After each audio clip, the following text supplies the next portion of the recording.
All right, Hit Boy and Big Hit. How you guys doing? Man, solid, man. A1. Feeling good for real.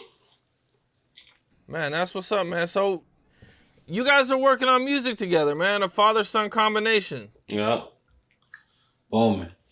me. Have you always rapped? Like, how'd all this come together? I mean, I started off rapping like fully going into it when I was like 13. But before that, like my dad would send me like his raps. When he'd send me letters, he'd send me like some of his raps, and I'd just be reading them, trying to get a cadence to them, and you know what I mean. Like we always kind of had a musical connection in a way, and I mean, he just like learning from him being out. You know, recently, just he wasn't even really recording music or none of that before he went in. He went in when he was 19. You know what I mean? So he didn't really have a chance to even explore that for real. But I don't know. It's just something we just always had a musical connection. Oh, that's what's up, man. Well, you have family, right? Troop. Yeah, exactly. My uncle Rodney was in a group called Troop, so I saw that whole everything, studio sessions, the whole lifestyle, video shoots, all that. So I was just exposed to it. Did he teach you anything or like kind of guide you in the right direction? Nah, for sure. And he used to manage me when I was like 15. I was in a group. He used to manage me and just like used to give me game. He really like was a person that pushed me to really focus on music at an early age. You know what I mean? Like I was a kid from middle school on, like that was just on music. You know what I mean? When kids in my area, like their parents didn't even comprehend they kid making all that noise and shit. You know what I mean? Like my mom was with it, so I just was on it. Like I didn't even do homework. I was doing beats and writing raps every day. Where did you go to school at? I went to Colton High School for 3 years, and then I went to 2 continuation schools. I finished at Eric Birch right there in Rialto, like Fontana borderline. Oh, okay. Yeah. That's what's up. That's what's up, man. So you always rapped. At what point did you get into doing beats? I made my first beat at like, I want to say 16. Like I started probably getting around it when I was like 15, people making beats and kids like, that was around my age group having their own setup to lock in and make beats and record, whatever the case was. And yeah, shit, from there I just kept it going. And how did you hear about him like making music? Were you in jail at this time? Yeah. Hear about him making music? Yeah. Yeah, yep. I was in jail, absolutely. And like I say, like he said, I used to send him raps. I used to try to give him the rap before he even rap. You know what I'm saying? Just sending him raps and shit. So, but when I did find out he was doing his thing, it was like full speed ahead. It was a surprise. You know what I'm saying? I always knew he had that talent. You know what I'm saying? I always envisioned him taking it to the next level and all that.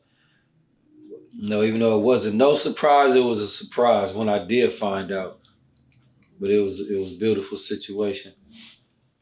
Yeah. How did you feel when you found out he was blowing up and doing songs with Jay-Z and Kanye and everybody? Were you out of jail at the time? No, I was locked up. Yeah, I was locked up through all that. That's what I'm saying. Like it was surprising because a lot of songs that I was hearing on the radio, I didn't, was his. I didn't really know till later on in the game. Okay. All right, and I know you guys worked a long time ago, right? Because you got some pretty big songs out there. Yeah, we when he had got out like around 2013, and we dropped a song in 2014 called "Grinding My Whole Life," and it had a gang of the homies, some of the homies from Rialto. We shot part of the video on Rialto right there on Spruce Street and all that. And that was just a moment where it was like, damn, we finally got some momentum going with the music. You know what I mean? Like I had started to see like people was really taking the Big Hit and taking to his, just his authenticity. Like I had brought him around everybody from Jay-Z to Timberland, 50 Cent, all type of people, and they just like showed their respect. So it was dope, you know what I mean? And then he got locked back up like not soon, like months after the song came out. Damn, man. Damn. All right, well, you get out of jail, man, and you know your son is probably the biggest producer in the game at the time. You know, how did that feel, man? You know what I'm saying, coming home to all that. Man, it's a dream come true. Everything is A1, like I say, man. We just trying to bridge the gap, you know, as an individual, as a father and son, you know. In the music, it's just a bonus. You know what I'm saying? It's just a beautiful situation. We both eager, we both hungry, despite the success. And we not looking at the success, we looking at the future. You know what I'm saying? What the future holds, man, because we here we come. I know he already there. He just finna put the nitrous oxide on this shit. He already up there, but it's a wrap right now. It's ugly. Man, that's what's up, man. Well, Hit Boy, man. You know, for the people who might not know, man, you know, how was your progression like? You know, how did you kind of get into the music business and everything? You know, I mean, besides, you know, having family, you know, how did you make that, you know, big leap to Kanye and everybody? I mean, man, just I always had that eagerness, you know what I mean? I always was just trying to connect with people that I thought could, you know, link me with an artist or link me with an A&R to get to an artist, whatever the case was. I just was on it. And, you know, luckily social media started blowing up. And I used to put beats on my MySpace. I used to just update them like all the time, just put new remixes, beats, whatever I could, you know, whatever I was inspired by at the time. And then I started just getting more and more fans, people hitting me up and respecting the whole Hit Boy thing. And then I finally met a producer who was on, like, killing at that time. And he get, you know, put me in a publishing deal and all type of shit. You know what I mean? He just like put me in the game basically. And I built from there. How much did you sell your first beat for? My very first beat, I was like 16. I sold it for like $20. $20. Yeah, and that was to somebody I went to school with. You used to be able to get a Hit Boy track for $20. Nah, it's crazy. Crazy, man. I bet a lot of people are kicking themselves. It was probably within like the first 10 beats I had made too. Like I just was on it. Like I started going to school, telling everybody like, shit, I got, you know, whoever do music, like I got beats for sale. You know what I mean? And people knew I did my own music too. And so now you're doing your own music. You know what I'm saying? You know what I'm saying? Your music's starting to take off a little bit. And at some point, you know what I'm saying, you meet Kanye. Right. And how does that go, man? You know what I'm saying? Like, what was that like the first time you get in there with Kanye? It was crazy. I used to be working at this studio that's not far from the studio I'm at right now. And I remember Pharrell was working at that same studio. And I had a rapport with him because I was working with Tiana Taylor. Tiana Taylor was signed to him at the time. That was his artist. And I was producing a lot of music for her. So, you know, he had respect for the music I was doing. And one day we was at the stew. I'm across the hall, Pharrell over here. Then Pharrell invited me into his studio and Kanye just ended up walking in. This was like 2007. And that was the first time I had met him. And anytime I would see him at the studio, I would like give him beats, chop it with him, ask him, like, you know what I mean, work, whatever. It didn't work out back then. But fast forward to like 2010, one of the homie Dollar hit me up, and he's cool with the homie Ricky, Ricky is Kanye's cousin. So he was just saying that Kanye wanted beats for my beautiful dark twisted fantasy. And I started sending beats, you know what I mean? I didn't think too much of it. He ended up doing a song on one of my beats. It was called Christmas in Harlem. And that was the first collab me and Kanye ever did, was a Christmas in Harlem joint, yep. Man, that was huge. No, that felt life changing, you know what I mean? Just because, I used to, before I even had a computer to make beats on, I just had a CD player and I had a box full of CDs and I used to always play Kanye. I would always play Jay-Z, and just like to end up working with them, that was wild for me. Now you work with him, and at what point do you actually sign with him? I signed with him within a year of making that Christmas in Harlem because after we did that and that came out and people was rocking with it, it went viral on Twitter and people was really like locked in on it.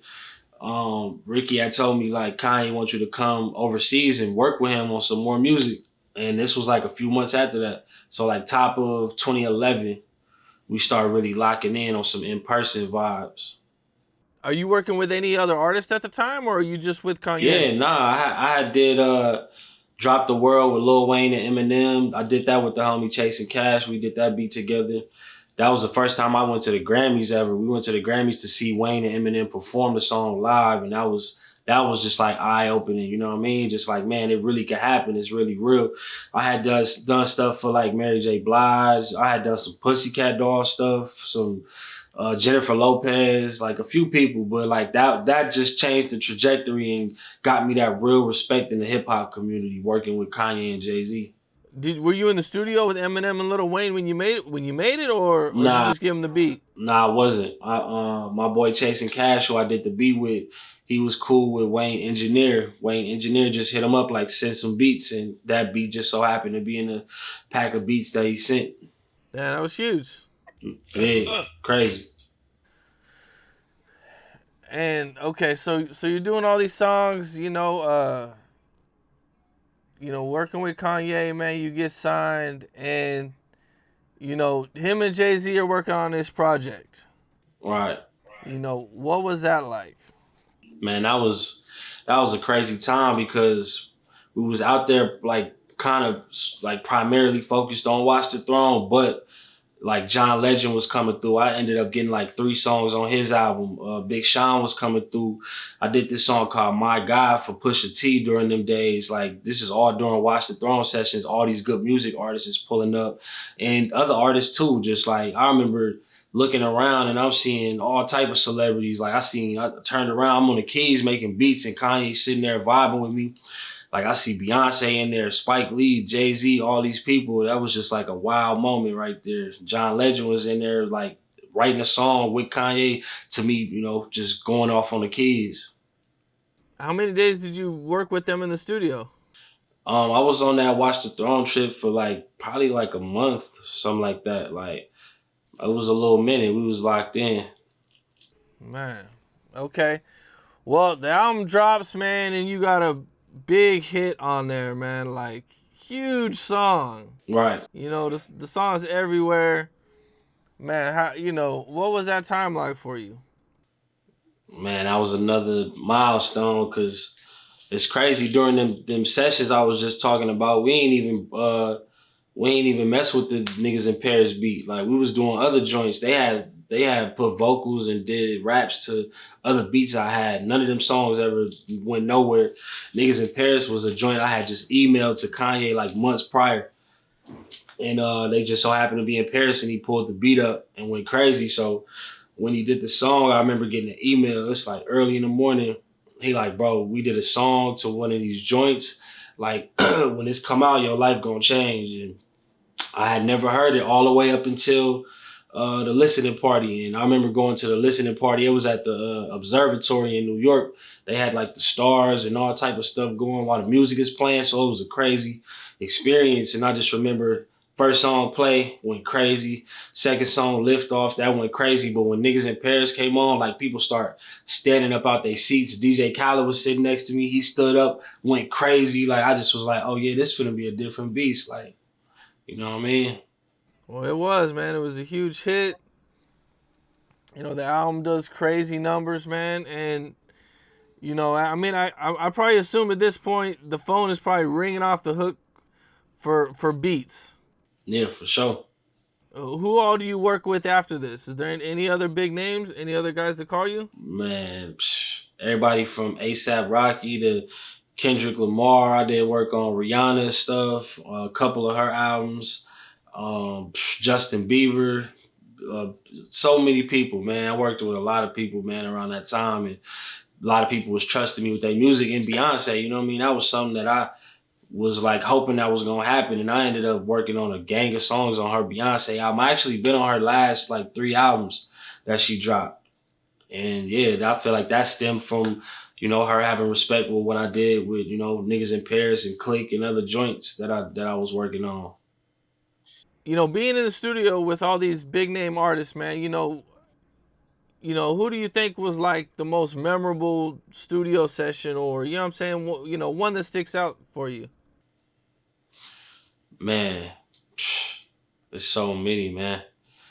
But I would say like when we was about to drop the first King's Disease that I produced for Nas, the one that won the Grammy, like that was just a moment. Like, I had done albums for myself, done albums for different artists, done albums for the people around me, but just to like do an album on an artist of that caliber that got that legendary status that really don't have nothing to prove, but still rap like he got something to prove. Like that was an ill moment, you know what I mean? Just like that shit felt great to put that album out and get that respect. And just I remember just listening to it like and just like feeling the emotions before it dropped, like just being in the studio vibing like this shit feel like it's gonna change my life, you know what I mean? Yeah, you produced his first Grammy. Right. I produced Right? the album that won him his first Grammy. That was you can't even write that. You can't like, say like that's gonna happen in your lifetime. Like you just gotta let it happen. It's hard to believe that Nas never had a Grammy, though. Yeah, nah, of course. That's Like, why. Pac what's going on with the Pac Grammys? don't even got a Grammy. Pac don't got a Grammy. It's a few amazing artists that don't have a Grammy. Yeah, that's crazy. But, man, that's dope that you got to work with him and deliver that, man. That's dope shit, man. At some point, you end up leaving Good Music. Right. I believe you had like a 2-year contract with them. Yeah. And it was like the way it was structured, it was like a production / like management, but not management. Like he was just like plugging me with, different plays and just like taking a percentage of what I was doing in that span of time. Okay, and what led to you leaving? I mean, it was just up, but then also, I had my manager at the time was Jimmy Iovine's nephew, and that was because the producer Polow the Don, who I was signed to in my early days, or I'm actually still in a situation with him. He was managed by the same person, so he kind of just was my manager by default. He ended up getting me this meeting with Jimmy Iovine, and Jimmy gave me like a situation of my own where it was like you could, fund everything yourself and just basically be your own man and make your own plays. And I remember going to Ye with that situation. He was like, yeah, I want to be involved. I need to be involved. So I went and like asked like Jimmy like how he felt, and he was like, it's kind of on you what you want to do, but I'm giving you the funding and keys to do, things how you want to do them. So it just kind of worked out with me being like, I'm gonna just move and be my own boss, you know what I mean? And that come with a lot, you know what I mean? It come with the separation. When you're around Kanye, I don't give a fuck who you are, you're gonna get some type of leverage on some shit, you know what I mean? So it's like, especially if you got talent. People that don't got talent get around Kanye and get clouded up, you know what I mean? So, but it's just like, it was just my time to like, take them bumps and bruises and really learn to be like my own man for real. And that took me going from having bread to back not having bread to having to get the bread again and get to this place I'm in right now. It's just like that shit was all supposed to happen that way. Now, after you leave, are you still working with Kanye, or did you guys completely split? We worked a little bit. We worked a little bit on a couple things, but it wasn't heavy like it was. And then after a point, it just kind of got just completely silent. And I don't even know I think we worked on like this Ty Dolla $ign idea in 2015 and maybe some other little stuff, but we really ended up reconnecting through Game when we had worked on the Easy joint. It was me and the homie Big Duke and a couple other producers worked on a joint with Game and Kanye called Easy, and that's why our first like reconnection in some years. You mentioned a contract with Polow the Don. Right. So I'm looking at your Wikipedia page, and it says that you met him on MySpace. Exactly. Okay, and so you signed a contract with him that early, and you're still in that same contract? Right. I met him at 18, signed at 19, and yeah, I've been in that same deal, like just the way it's been structured. And You know, it's a co-pub with another large company, Universal Music Publishing Group, and just the way however it's structured, the wording, you know, it just kind of kept me stuck into the contract. No matter how much work I did or I've done, it's just like, you know, the wording and shit is just not in my favor. So, but you know, it's been you know, we had some amendments and it's been worked on. So, yeah, I'm gonna be out of that for sure. Man, that's a long time to be in a contract, man. Damn. 17 years. 17 years. Wow. Okay, well, you leave and you start doing your own thing, man. And at this point, your pops is out of jail. Nah, he was back in. He's back in jail now. Okay, and how did that affect you? You know what I'm saying? Your dad's, you know, he was out for a little bit and then he has to go right back in, man. Man, that hurt me at that point for real. You know what I mean? Just because we was starting to get that momentum, people were starting to show that type of love. Like, okay, I respect what y'all doing. Like, I like this movement. It felt authentic. They was rocking with it, and then he get back locked up. It's just like, damn. Like, I felt terrible at that time. Yeah, damn, man. Because that song was pretty big. It's got over 10 million views, right? Yeah, that was a joint. Yeah, for sure. Man. Okay, well, you got your own record label, man. And how is that? That's got to be a big difference because now everything is on you. You know what I'm saying? You making all the decisions. Yeah. If anything goes bad, it's on you. You know what I'm saying? It's a big difference. You know what I'm saying? From working under somebody to being the person in charge, man. Facts. Nah, that was a real learning curve, man. And just like I didn't understand the value of like having that infrastructure and not, you know, doing too much at once. You know, it's like if I got 5, 6 artists signed to me, I'm an artist myself. I'm trying to be a hot producer and produce for all these big artists. I'm holding back beats that I could have gave big artists and giving them to my artists just in hopes that, you know what I mean, it inspire them and it'll pop off. And it's like, man, that was a real like took some bumps and bruises for sure, but it was, you know, I would have rather I got that out at 24 years old than 34 and then been to the point where it's like motherfuckers really feel like I'm washed or whatever. It's like I feel like I had got a whole second chance to just like be a way better version of what I was before. Yeah, man, definitely, man. Well, who were some artists that you signed at the time? I signed the homies Audio Push. I signed my homie K Roosevelt. I was working with the homie Kent Money. I did a couple albums on him. The homegirl B Mac the Queen. I had a bunch of producers around. It was a lot. It was a lot, man, for sure. Was there any like wild situations in the studio, you know what I'm saying, or being on tour that you could talk about?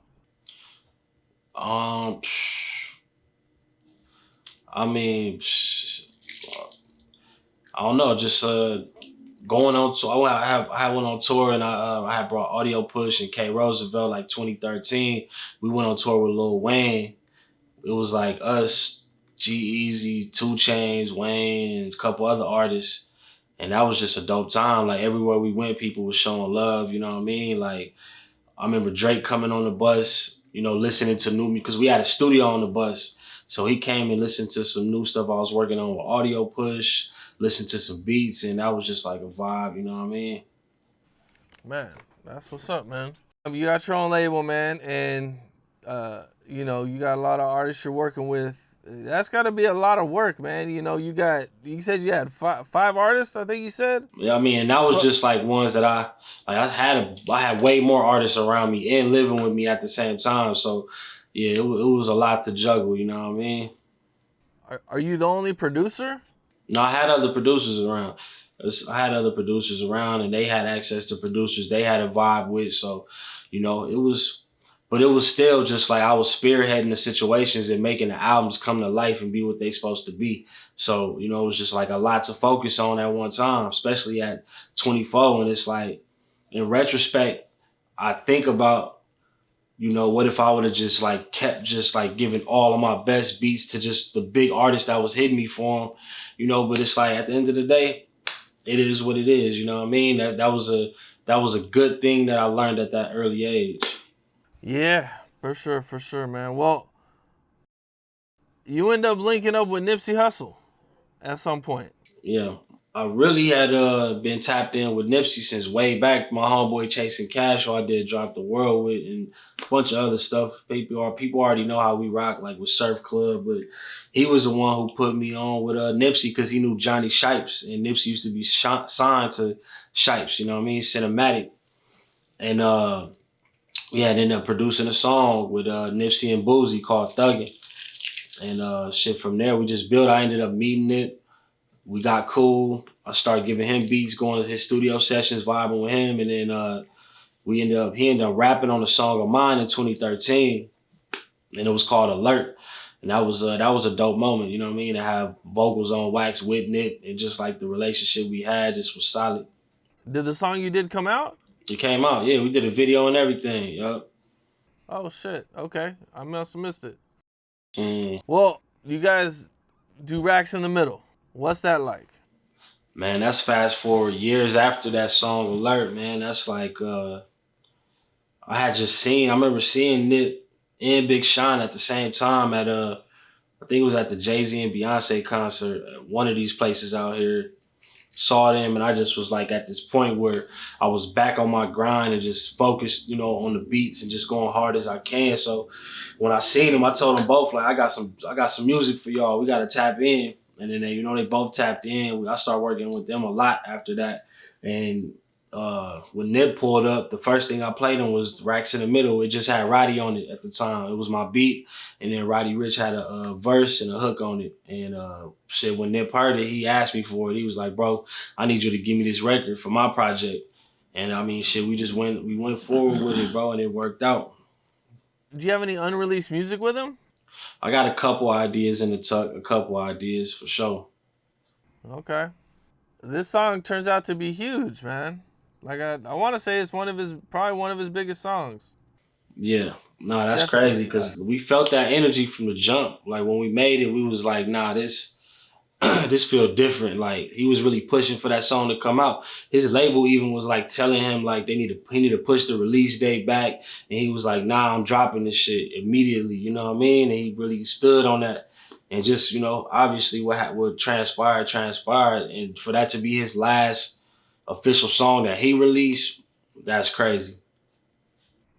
Yeah, man. Yeah, it is, man. What was the studio session like?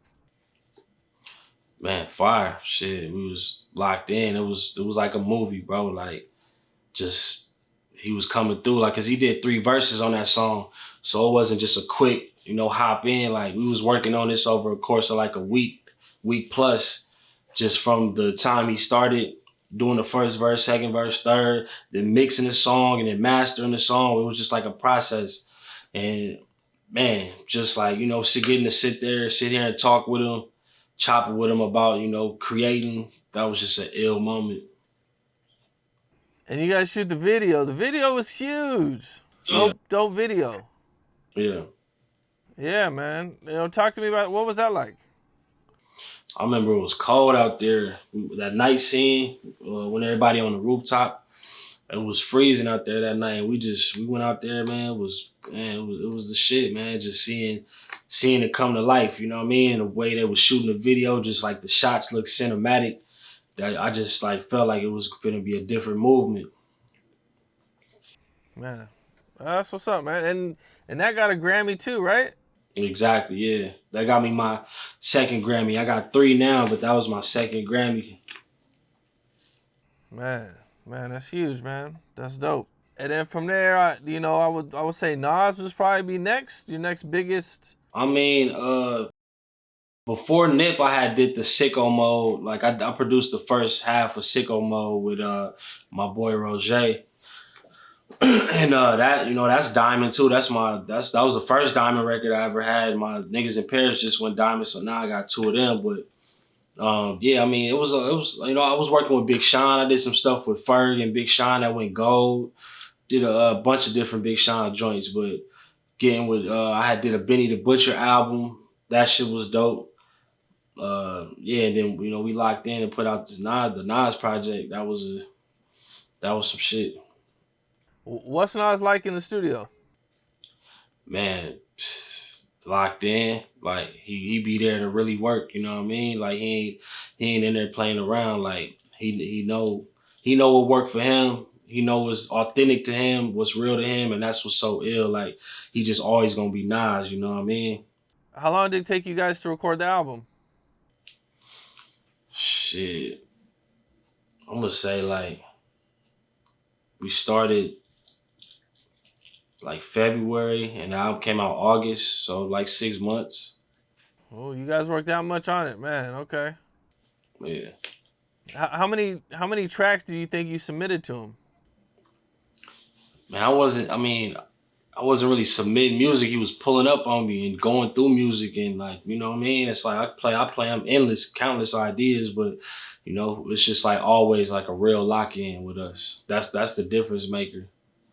Okay. At some point, your dad gets out of jail again. How long have you been out of jail? About 6 weeks, 5 weeks. Oh, fresh out. Okay. And so you get out of jail and you go right to work. ASAP. Right Literally. to it. Yeah. Yep, getting to it, man. I did my first album in 2 or 3 days. You know, probably got about 8 albums going right now. 8 albums in.